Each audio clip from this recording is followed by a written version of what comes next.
নমস্কার বন্ধুরা, Bhadreswar study centre চ্যানেলে তোমাদের স্বাগতম। তো আজকের ভিডিওটা আমি শুরু করছি। আজকের ভিডিওটা কিন্তু খুবই ইনফরমেটিভ হতে চলেছে, কারণ আজকে একটি আরটিআই করা হয়েছিল। তো সেই আরটিআইতে কি রিপ্লাই এসছে, স্টুডেন্ট আরটিআই করেছিল 10ই ফেব্রুয়ারি আরটিআই করেছিল, তাতে রিপ্লাই এসছে। তো সেই রিপ্লাইটা কি রিপ্লাই এসছে, তো এই ব্যাপারটা তোমাদের একদম ধোঁয়াশা যে আছে যে আইটিআই কি মানে থাকবে কি আইটিআই থাকবে না। তো এই ভিডিওটা দেখার পর থেকে তোমাদের পুরো ধোঁয়াশাটা ক্লিয়ার হয়ে যাবে, যে তোমরা সেই বুঝে তোমরা টার্গেট ফিক্স করতে পারবে যে আমাকে আমার মতো করে যে পোস্টে আমি আবেদন করার যোগ্য সেই পোস্টের জন্য আমি প্রস্তুতি নেব। দ্বিতীয় যেটি টপিক থাকছে সেটি হচ্ছে মেডিকেল স্ট্যান্ডার্ড রিলেটেড। আমি শুধু গ্রুপ ডির ক্ষেত্রে, অন্যান্য পোস্টের মেডিকেল স্ট্যান্ডার্ডের রিলেটেড আলাদা আমি ভিডিও করব। তো এখানে তোমাদের গ্রুপ ডি রিলেটেড অনেকের প্রশ্ন ছিল, আমাকে অনেকে কমেন্ট করেছিলে যে স্যার আমার কালার ব্লাইন্ডনেস প্রবলেম আছে, অনেকে বলছে আমার চোখের অপারেশন করেছি, আমি কি আবেদন করতে পারি। তো এই ব্যাপারটা তোমাদের ক্লিয়ার হয়ে যাবে একদম অফিসিয়ালিভাবে। আজকে কোনো ভিডিও কোনো রকম অন্য কোনো কিছু নয়, আনঅফিসিয়ালি হবে না, সম্পূর্ণ অফিসিয়ালিভাবে জানতে পারবে।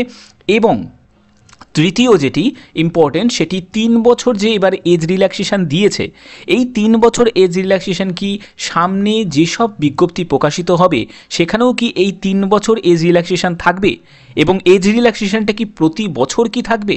তো এই ব্যাপারটাও কিন্তু তোমরা এই ভিডিওর মাধ্যমে জানতে পারবে। তো গুরুত্বপূর্ণ টপিক, গুরুত্বপূর্ণ ভিডিওটাকে কমপ্লিট দেখো, তাহলে তোমরা কমপ্লিট ইনফরমেশন পাবে। তো মূল ভিডিওতে যাওয়ার আগে প্লিজ একটাই রিকোয়েস্ট, চ্যানেলটাকে অতি অবশ্যই সাবস্ক্রাইব করে বেল আইকন অল করে নাও এবং ভিডিওটাতে এখনই একটা লাইক করে দাও। তো চলো মূল ভিডিওতে চলে যাচ্ছি। একটি স্টুডেন্ট আরটিআই করেছিল, তো সেই আরটিআই রিপ্লাইতে কি এসছে। তো এই আরটিআইটা করেছিল 10ই ফেব্রুয়ারিতে, এই আরটিআইটা করেছিল, ঠিক আছে, আরটিআই করেছিল। সেখানে প্রশ্ন করেছিল মিনিস্ট্রি অফ রেলের উদ্দেশ্যে, যে প্রশ্নটি করা হয়েছিল সেটি হচ্ছে গ্রুপ ডি রিগার্ডিং, এবং বলছে এডুকেশন কোয়ালিফিকেশান, যে এডুকেশন কোয়ালিফিকেশানে কি থাকবে। তো এখানে বলছে provide details information that ITI has been remove from the education qualification of all level 1 department. Level 1 মানে হচ্ছে গ্রুপ ডি, মানে সে যে আরটিআই করেছে সেখানে আরটিআইতে যে প্রশ্নটা করেছিল রেলের উদ্দেশ্যে, যে মানে এডুকেশন কোয়ালিফিকেশানটা বলুন, যে লেভেল 1-এ যেসব ডিপার্টমেন্টে যে ভ্যাকেন্সি বেরোবে, তো সেক্ষেত্রে আইটিআই কি রিমুভ হয়ে যাবে। তো এই ব্যাপারটা একদম সরাসরি প্রশ্ন করা হয়েছিল। তো সেখানে কি উত্তরটা এসছে দেখো, 13ই ফেব্রুয়ারি একটি উত্তর এসছে। তো এই 13ই ফেব্রুয়ারিতে কি উত্তর এসছে, এখানে বলছে রিপ্লাই, যে as per provision of section 2F read with 2J RTI Act, CPO not supposed to create the internet information desired by the applicant. However, the applicant chapter 1 Indian Railway Established Manual, তো এখানে রেলের তরফ থেকে বলছে যে তুমি ম্যানুয়ালটা follow করো, মানে এস্টাবলিশমেন্ট যে ম্যানুয়াল আছে ইন্ডিয়ান রেলওয়ে সেখানে ফলো করো, সেখানেই কিন্তু তোমাদের দেয়া আছে অফিসিয়ালিভাবে। তো এখানে বলছে level 1 post available the official website, এবং সেটা বলে দিচ্ছে যে কোথায় তুমি পাবে। সেটি ইন্ডিয়ান রেলওয়ে যে .gov.in এর যে অফিসিয়াল ওয়েবসাইট আছে সেখানে গিয়ে দাঁড়াও। তো সেখানে গিয়ে কি বলছে, সেখানে গিয়ে তোমাকে সার্চ করতে হবে এইটা এস্টাবলিশমেন্ট ENG2 সার্কুলার। এখানে এই যে সার্কুলার যেটি আছে সেখানে গিয়ে তোমাকে সার্চ করে দেখে নিতে হবে যে এর মানে নোটিশটা যেটা দেওয়া হয়েছে আমাদের অলরেডি আমরা দেওয়া আছে। তো সেই এডুকেশন কোয়ালিফিকেশান রিগার্ডিং একটি নোটিশ। তো এই নোটিশে কি আছে, কি তথ্য দেওয়া হয়েছে রেলের তরফ থেকে, সেই ব্যাপারটা আমরা জানবো। তো চলো আমি ইন্ডিয়ান রেলওয়ের যে অফিসিয়াল সাইটটা আমি ওপেন করে নিই। তো তোমরা দেখতে পাচ্ছ যে আমি ইন্ডিয়ান রেলওয়ের যে অফিসিয়াল সাইটটা আমি ওপেন করে নিয়েছি। তো এখানে আমাকে কি করতে হবে, অ্যাবাউট ইন্ডিয়ান রেলওয়েতে গিয়ে ক্লিক করলাম। ক্লিক করার পরে কর্পোরেট রিভিউতে গিয়ে ক্লিক করলাম। ক্লিক করার পরে তারপরে হচ্ছে যে রেলওয়ে বোর্ড ডিরেক্টরেটস। তো এখানে গিয়ে তোমাদের দেখো এস্টাবলিশমেন্ট বলে একটি অপশান তোমরা দেখতে পাচ্ছ। এস্টাবলিশমেন্ট অপশানে আমি ক্লিক করলাম। ক্লিক করার পরে কি করতে হবে, এখানে কি বলছে, এখানে দেখি ENG2 সার্কুলার। তো আমাকে ENG2 সার্কুলারে গিয়ে ক্লিক করতে হবে, ENG2। তাহলে এখানে গিয়ে ক্লিক করলাম। করার পরে দেখো এখানে কিন্তু যাবতীয় আপডেটগুলো আসে, মানে যে কোনো পরিবর্তন যা কিছু হচ্ছে, মানে সেটি এজ হতে পারে, ঠিক আছে, সেটি এজ হতে পারে, এডুকেশন কোয়ালিফিকেশান হতে পারে। তো সেইগুলো কিন্তু এখানেই তোমরা দেখতে পাবে। তো 2023-এ আমরা পাবো না, তো আমাদের কি করতে হবে, 2022 নয়, 2021 নয়, তাহলে আরেকটু নিচে নামতে হবে। তো এখানে দেখি আচ্ছা, এখানে এডুকেশন কোয়ালিফিকেশান রিগার্ডিং, এই যে এডুকেশন কোয়ালিফিকেশান রিগার্ডিং একটি নোটিশ এখানে আছে।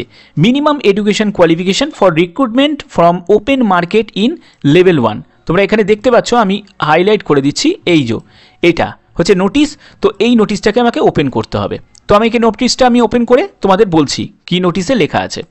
Government of India, ministry of railway, railway বোর্ডের তরফ থেকে এই নোটিশটা দেওয়া হয়েছে যে ENG 2 2017 RR1 /12। তো এখানে বলছে minimum education qualification for recruitment from open market level 1-এর। তো এখানে স্পষ্ট করে বলা আছে যে মাধ্যমিক পাস প্লাস ন্যাক মানে ন্যাশনাল অ্যাপ্রেন্টিস সার্টিফিকেট, তারপরে মাধ্যমিক প্লাস ITI, এটি কিন্তু তোমাদের গ্র্যান্টেড করা হচ্ছে। যে civil engineering, mechanical engineering, SNT department, তো এইসব যেসব ডিপার্টমেন্টগুলো আছে এই সব ডিপার্টমেন্টে কিন্তু এগুলো তোমাদের একদম বলাই হয়ে গেছে যে ITI কিন্তু লাগবে, অর্থাৎ ITI ছাড়া কিন্তু কোনো গতি নেই। কিন্তু আদার যেসব ডিপার্টমেন্ট থাকবে, মনে রাখো আদার যেসব ডিপার্টমেন্ট থাকবে সেখানে কিন্তু ITI ছাড়াও কিন্তু আবেদন করা যাবে। অর্থাৎ যারা ITI করেছো তারা যেমন সবকটি পোস্টের জন্য আবেদন করতে পারে। ধরো 10-15টা পোস্টে বিজ্ঞপ্তি বেরিয়েছে, তো সেই 10-15টা পোস্টের জন্যই তারা কিন্তু আবেদন করতে পারে যারা শুধু ITI করেছে। কিন্তু যারা মাধ্যমিক পাশ করেছে তারা শুধুমাত্র 5টা পোস্টের জন্য আবেদন করতে পারবে। এই রিলেটেড ভিডিও আমার কালকেই আমি দিয়েছি। তো একটা RTI যেহেতু একটা রিপ্লাই এসছে, তার জন্য তোমাদের কাছে আমি ডিটেলসে আমি বুঝিয়ে দিলাম, ঠিক আছে। আচ্ছা, তো এই জায়গাটা তোমাদের ক্লিয়ার। এবার তোমাদের যে দ্বিতীয় যে টপিকটা ছিল সেটি হচ্ছে যে এজ রিল্যাক্সেশন, যে প্রতি বছর তোমরা কি এই 3 বছর করে এজ রিল্যাক্সেশনটা কি পাবে, মানে 3 বছর এজ রিল্যাক্সেশনটা কি যুক্ত হয়ে গেল, যে সামনে যেসব ভ্যাকেন্সিগুলো বেরোবে বা 2025-এও যে আবার নতুন করে রিক্রুটমেন্ট হবে সেখানেও কি 3 বছর এই এজ রিল্যাক্সেশনটা কি কন্টিনিউ হবে, মানে যেটা 33 ছিল সেটা 36 হয়ে গেল। এটা কিন্তু পার্মানেন্টলিভাবে হলো কি হলো না সেটা এই নোটিশের মাধ্যমে তোমরা জানতে পারবে। তো এখানে দেখো, আমি চেন্নাই RRBর যে চেন্নাইয়ে যে অফিসিয়াল সাইটে আমি চলে এসেছি। তো ওয়েবসাইটে দেখো তোমাদের এজ সার্কুলার নিয়ে তোমাদের একটি নোটিশ কিন্তু দেওয়া হয়েছে। তো দেখো এই নোটিশে কি বলছে সেটা আমরা জেনে নেব। আচ্ছা, তো নোটিশটা আমি ওপেন করেছি। তোমরা এখানে দেখতে পাচ্ছ যে কোরিগেন্ডাম নোটিশ প্যারা 5.0 5.2 ডিটেলস 1/2024 মানে ALPর ক্ষেত্রে এজ যে রিল্যাক্সেশন দেওয়া হয়েছে, তোমরা জানো পরবর্তী যেসব ভ্যাকেন্সিগুলো বেরোবে সবকটি ভ্যাকেন্সিতে কিন্তু এজ রিল্যাক্সেশন পাবে। এই ব্যাপারটা তোমাদের কাছে ক্লিয়ার। তো এখানে 3 বছর যে এজ রিল্যাক্সেশনটা দেওয়া হয়েছে এটা কিন্তু শুধুমাত্র প্যান্ডেমিকের জন্য, মানে কোভিড প্যান্ডেমিকের জন্য এই 3 বছর রিল্যাক্সেশনটা দেওয়া হয়েছে এবং ওয়ান টাইম মেজার। ব্যাপারটা ভালো করে দেখো, ওয়ান টাইম মেজার মানে একবারের জন্যই কিন্তু দেওয়া হচ্ছে। এই জায়গাটা ক্লিয়ার। তো অর্থাৎ তুমি যদি ধরে রাখো যে এইবার কিন্তু তোমার ভাইটাল, অর্থাৎ যে সামনে যে রেলওয়ে গ্রুপ ডি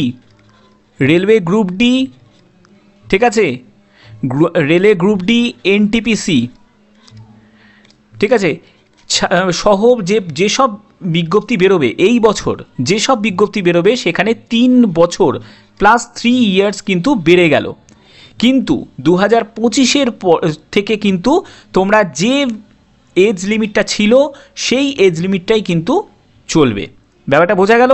অর্থাৎ গ্রুপ ডির ক্ষেত্রে কি ছিল 18 থেকে 33, সেটা এই 2024-এ কি হলো, এটা হয়ে গেল 3 বছর যুক্ত হয়ে 18 থেকে 36 হয়ে গেল, ঠিক আছে। কিন্তু 2025-এ তুমি যখন যাবে, 2025-এ আবার যখন বিজ্ঞপ্তি বেরোবে গ্রুপ ডির, তখন কিন্তু এই 18 থেকে 33ই থাকবে, আর কিন্তু 36 কিন্তু থাকবে না। ব্যাপারটা ক্লিয়ার। তাহলে একবারের জন্য অর্থাৎ এই 2024 কিন্তু সব থেকে ভাইটাল, মানে এমন প্রস্তুতি নিতে হবে যাতে একটি মাত্র সিট যাতে তুমি বুক করতে পারো তোমার জন্য, সেরকম প্রস্তুতি তোমাকে নিতে হবে। ওকে, বই রিলেটেড কি বই পড়বে না পড়বে, কিভাবে প্রস্তুতি নেবে সেই রিলেটেড ভিডিও আমার চ্যানেলে আসবে, এবং এটি এই চ্যানেলে নয় ভদ্রেশ্বর স্টাডি ক্লাস চ্যানেলে আসবে। ভদ্রেশ্বর আমি এই চ্যানেলে দেব তোমাদের যে কি স্টাডির জন্য কি কি পড়বে, ঠিক আছে, সেইটা আসবে এখানে, সেই রিলেটেড ভিডিও কিন্তু এখানে আসবে।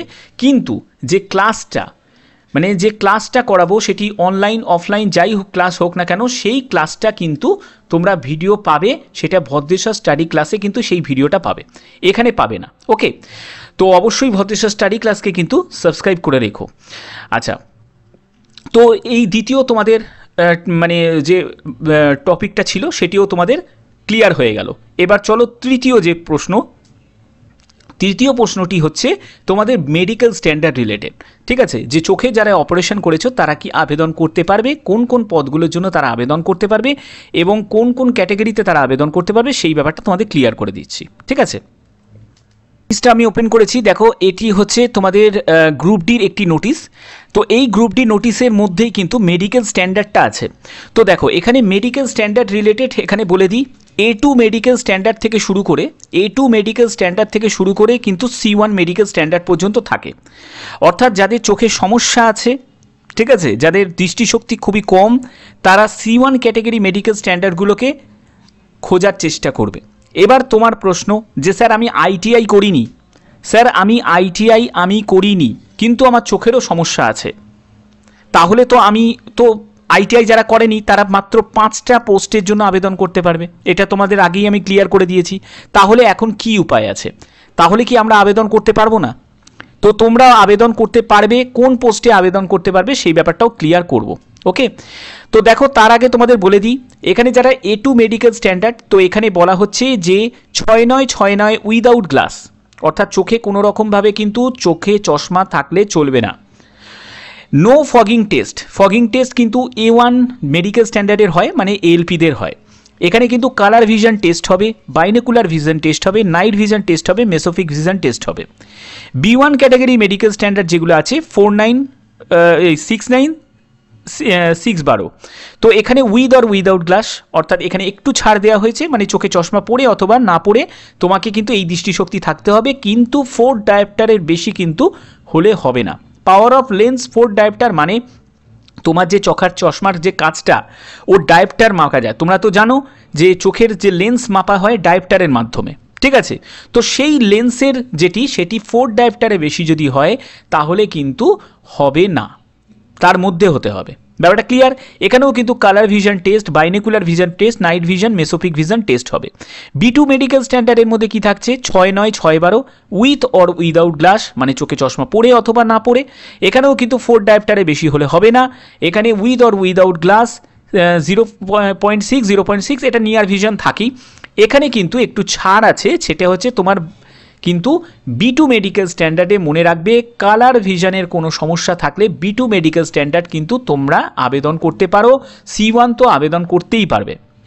তো C1 এর ক্ষেত্রে 6/12/6/18 চোখে চশমা পরে অথবা না পরে, এখানে কিন্তু কোনো ডায়োপ্টারের ব্যাপার নেই, 4 ডায়োপ্টার কোনো ব্যাপার নেই, 5 ডায়োপ্টার। আমি যতদূর জানি এখানে মেডিকেল যখন তোমার চেক আপ হবে সেখানে 6 ডায়োপ্টার পর্যন্ত কিন্তু ছাড় আছে। C1 মেডিকেল স্ট্যান্ডার্ডের কথা বলছি, 6 ডায়োপ্টার পর্যন্ত কিন্তু ছাড় আছে। C2র ক্ষেত্রে তো মানে তোমার যতই চোখে মোটা চশমা থাকুক, একটা চোখে যদি দৃষ্টিশক্তি নাও থাকে তবুও কিন্তু কোনো অসুবিধা নেই, মেডিকেল স্ট্যান্ডার্ডে অ্যালাউ করে দেয়, মানে পাস করিয়ে দেয়।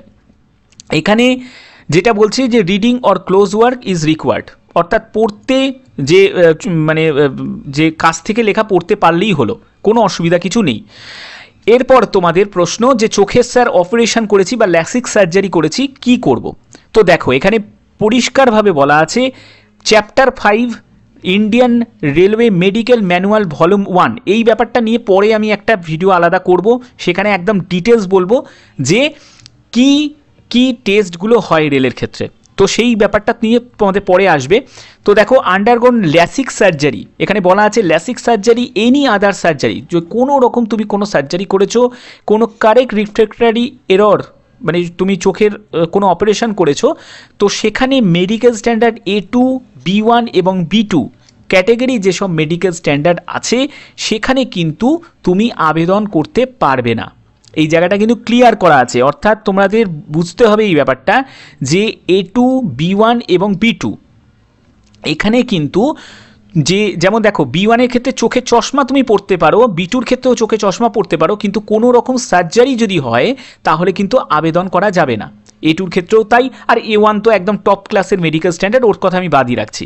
তাহলে কোথায় কোথায় তুমি আবেদন করতে পারবে? যেগুলো C1 ক্যাটাগরি আর যেগুলোতে C2 ক্যাটাগরি, সেখানে তুমি আবেদন করতে পারবে। যাদের কোনো চোখের কোনো সার্জারি করেছো বা ল্যাসিক সার্জারি করা আছে তারা আবেদন করতে পারবে। ব্যাপারটা ক্লিয়ার? এবার দেখো তোমাদের পোস্টগুলো দেখিয়ে দিচ্ছি। যাদের কালার ব্লাইন্ডনেস সমস্যা আছে, তো কালার ব্লাইন্ডনেস বুঝতে পারছো B2 C1 এই ক্যাটাগরিগুলোতে আবেদন করতে পারবে। তো এখানে কোন কোন আছে যারা আবেদন করতে পারবে তা আমি দেখিয়ে দিচ্ছি। এখানে যে পোস্টগুলো আছে যেমন হেল্পার মেডিকেল, এটা দেখো C1 ক্যাটাগরি, তুমি এখানে আবেদন করতে পারবে। হসপিটাল অ্যাটেন্ডেন্ট, এখানেও C1 ক্যাটাগরি, অর্থাৎ কালার ব্লাইন্ডনেসের কোনো ইয়ে নেই। কিন্তু অ্যাসিস্ট্যান্ট পয়েন্টম্যানে কিন্তু আবেদন করতে পারবে না যাদের চোখের সার্জারি করার আছে বা যাদের কালার ব্লাইন্ডনেস সমস্যা আছে তারা কিন্তু আবেদন করতে পারবে না। আগেই ক্লিয়ার করে দিচ্ছি, তোমার মাধ্যমিক পাস যোগ্যতা যদি থাকে তুমি তো এই মাত্র 5টা পোস্টের জন্য আবেদন করতে পারবে। তার মধ্যে যদি তোমার কালার ব্লাইন্ডনেসের সমস্যা থাকে প্লাস চোখের কোনো অপারেশন হয়েছে তাহলে কিন্তু এই দুটো পোস্টের জন্যই কিন্তু তুমি যোগ্য।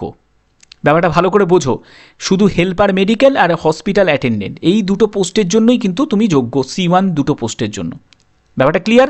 আর তুমি যদি ITI করে থাকো তাহলে কিন্তু তোমার রাস্তাটা আরেকটু পরিষ্কার হয়ে গেল। তুমি তোমার মতো পছন্দ করে যেগুলো দেখবে C1 ক্যাটাগরি সেগুলো তুমি চুজ করে নিতে পারো।